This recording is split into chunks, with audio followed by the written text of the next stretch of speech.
Keesokan harinya, aku merindukanmu, ucap Alfian di ujung telepon. Aku juga. Oh iya, hari ini aku akan pergi ke rumah ibu. Diantar Kak Ahmad. Aku akan menginap di sana beberapa hari. Baguslah. Ibu dan ayah pasti senang kamu menginap di sana. Keduanya terus berbincang, saling bertukar cerita dan mencurahkan kerinduan hingga setelah beberapa saat mereka menyudahi pembicaraannya. Setelah mengucap salam, Aisyah menutup teleponnya. Dia lalu berjalan keluar kamar. Aisyah berjalan menuju dapur, melihat kedua kakaknya sedang sibuk memasak.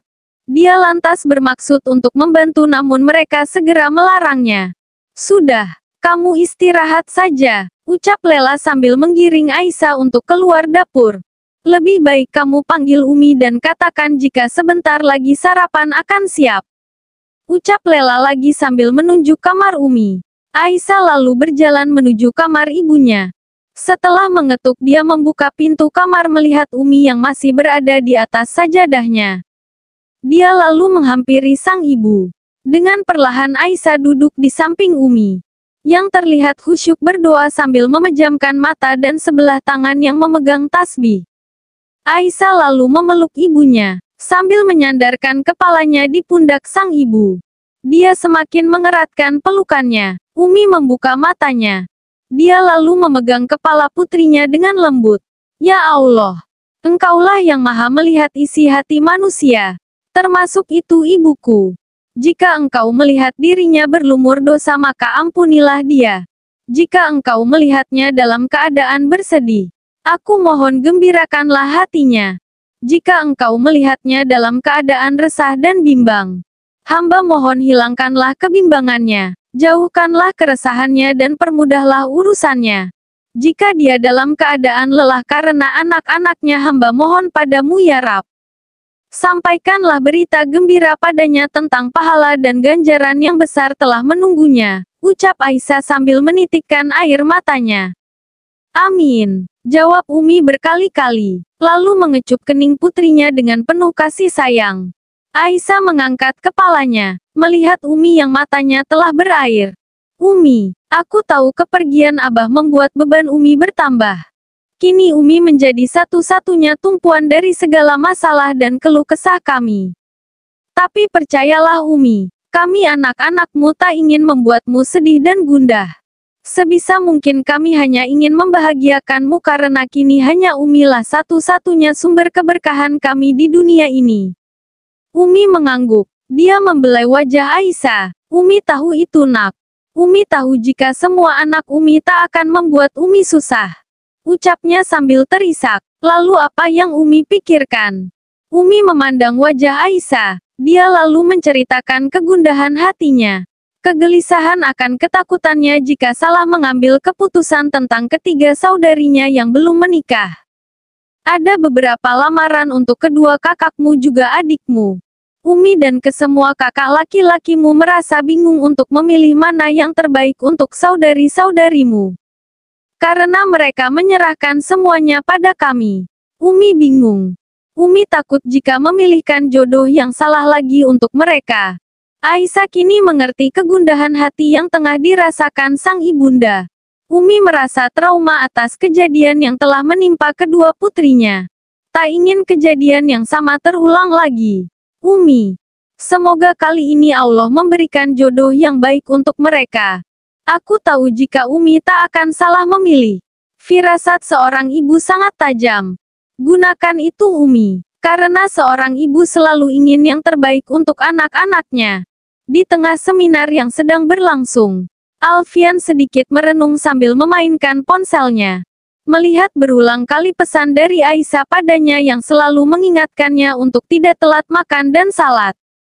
Alfian tersenyum sendiri ketika dia melihat di galeri foto-foto sang istri yang sudah amat sangat dirindukannya walaupun baru berpisah selama 2 hari saja. Hei, Alfian kaget ketika temannya yang duduk di sebelahnya menyenggol lengannya. Dia segera menyimpan ponselnya, tak ingin orang itu melihat foto Aisyah yang tidak mengenakan cadar. Alfian lalu melihat temannya. Dia melihatmu terus. Bayu menunjuk seseorang yang duduk cukup jauh dari mereka. Siapa? Siapa lagi kalau bukan pengagum beratmu semenjak kita kuliah? Alfian kembali menyandarkan tubuhnya. Tampak tak tertarik. Katanya dia belum menikah. Ucap temannya lagi. Itu urusannya. Bukan urusan kita. Bayu langsung melihat wajahnya. Itu urusanmu karena tampaknya dia masih jatuh cinta padamu.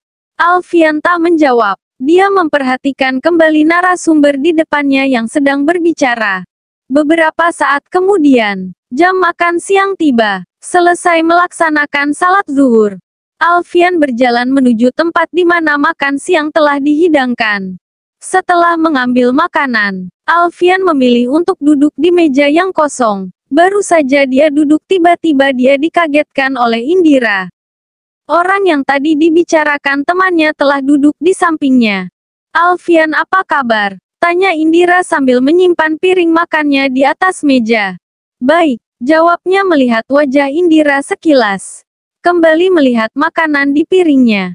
Katanya kamu sudah menikah. Wah, selamat ya. Semoga kamu berbahagia dengan Anita. Tanya Indira berbasa-basi. Bukan Anita, aku tidak menikah dengannya. Indira terlihat kaget sejenak, namun kemudian dia tersenyum senang.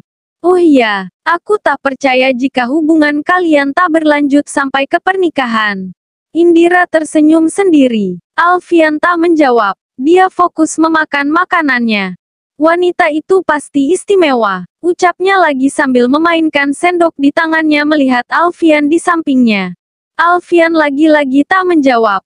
Dia hanya tersenyum sambil mengiyakan perkataan Indira di dalam hatinya. Sejurus dia mengingat istrinya membuatnya kembali merindukan Aisyah. Alfian segera menghabiskan makanannya. Karena selain dia merasa risih harus makan satu meja dengan seorang wanita, dia juga ingin segera menghubungi Aisyah. Lain halnya dengan Indira yang makan dengan santai sambil sesekali melirik Alfian di sampingnya. Dalam hati dia terus mengagumi sosok pria yang sudah sejak dulu dikaguminya. Selain ketampanannya, kini Alfian tampak sangat berkarisma dan berwibawa. Semakin membuatnya terpesona. Setelah selesai makan, Alfian mengambil ponselnya. Dia lalu menghubungi Aisyah. Sambil menunggu jawaban telepon istrinya, Alfian beranjak dari duduknya. Tapi dengan cepat Indira menahannya. Memegang tangannya membuat Alfian kaget dan langsung menepis tangan itu. Maaf. Indira langsung menyadari kesalahannya. Alfian sangat kesal. Namun dia tak berani melihat wajah Indira. Dia terus memalingkan wajahnya. Tanpa Alfian sadari sambungan telepon dengan Aisyah telah tersambung. Al, apa kamu marah padaku? Kenapa dari tadi kamu tidak berani melihat wajahku? Aku rasa kita tak ada keperluan untuk saling berbicara. Kecuali masalah pekerjaan aku tak ingin kita mengobrol berdua seperti ini. Kenapa? Tak salahkan kita berbicara dan saling bertanya kabar. Tidak baik menurutku. Aku lelaki yang sudah beristri. Dan kamu seorang wanita lajang. Aku takut akan ada fitnah di antara kita. Indira tersenyum sinis. Pasti karena istrimu yang posesif. Dia melarangmu mengobrol dengan wanita lain. Bukan istriku, tapi agamaku. Agamaku yang melarang aku mengobrol dengan wanita lain. Jawab Alfian sambil melengos pergi meninggalkan Indira dengan kesal. Indira menatap kepergian Alfian dengan rasa sedikit kecewa dan kesal. Setelah bertahun-tahun pria yang dicintainya itu masih tetap tak memperdulikannya. Bersikap dingin dan tak acuh padanya. Dulu dia tahu jika Anita lah yang membuat Alfian tak menghiraukan dirinya dan perasaannya. Karena itu dia sangat membenci Anita, dan sekarang setelah mendengar jika bukan Anita yang dinikahi oleh Alfian sudah tentu membuatnya senang, dia merasa bahagia. Alfian tidak jatuh ke pelukan wanita yang dibencinya. Namun kini dia bertanya-tanya siapa wanita yang berhasil merebut hati Alfian dari Anita. Sudah tentu bukan wanita sembarang, dia. Pastilah wanita yang jauh lebih baik dari Anita. Membuat Indira ingin mengenalnya. Sementara itu, Alfian kaget mengetahui jika teleponnya telah tersambung. Sayang, Alfian terlihat panik. Dia takut istrinya mendengar semua pembicaraannya dengan Indira.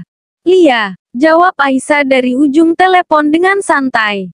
"Maaf sayang, pasti kamu mendengar semuanya." "Iya, aku mendengarnya." Cinta dan kesetiaan teruji ketika waktu dan jarak memisahkan dan hanya kepercayaanlah yang mampu mempertahankannya. "Aku percaya penuh padamu. Hanya itu yang bisa aku katakan padamu. Bahkan jika jarak ini melemahkanmu, aku tetap percaya akan doaku yang akan senantiasa menguatkan dan mendekatkan."